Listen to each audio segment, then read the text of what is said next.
இப்போ நீங்களும் சார்ஜியும் வந்து ஒண்ணா சேர்ந்து ஒர்க் பண்ணியிருக்கீங்க. அப்படி நீங்க எப்போ வந்து டப்பிங்குள்ள வந்தீங்க?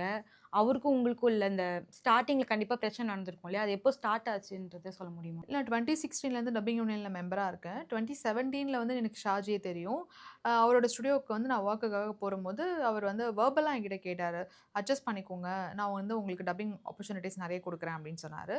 நான் வந்து இல்ல கட் பண்ணிட்டேன் ஃபோன வந்து. அதுக்கப்புறம் WhatsAppல எனக்கு மெசேஜ் பண்ணியிருப்பாரு. ஃபோன்ல சொன்னது ஓகேவான்னு சொல்லிட்டு. நான் வந்து அதுக்கு ரிப்ளை பண்ணியிருப்பேன் வந்து. திட்டி அனுப்பிச்சிருப்பேன். இந்த மாரி அந்த மாரிலாம் இல்ல அப்படின்னு சொல்லிட்டு. அது என்கிட்ட இருக்கு அந்த சாட் நான் உங்களுக்கு காமிக்கிறேன். அதுக்கப்புறம் அவரோட ஸ்டுடியோக்கு நான் போல. ஸ்கிப் பண்ணிட்டேன்.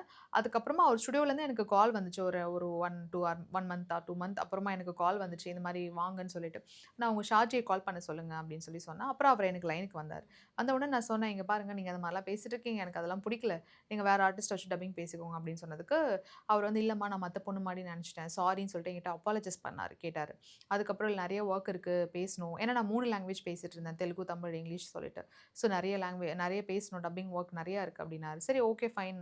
அப்புறம் அப்பாலஜிஸ் கேட்டனால, ஓகே திருந்திருப்பாரு அப்படின்ற ஒரு நம்பிக்கையில வந்து திரும்ப அவர் ஸ்டுடியோக்கு நான் வொர்க்குக்காக கன்டின்யூ பண்ணேன்.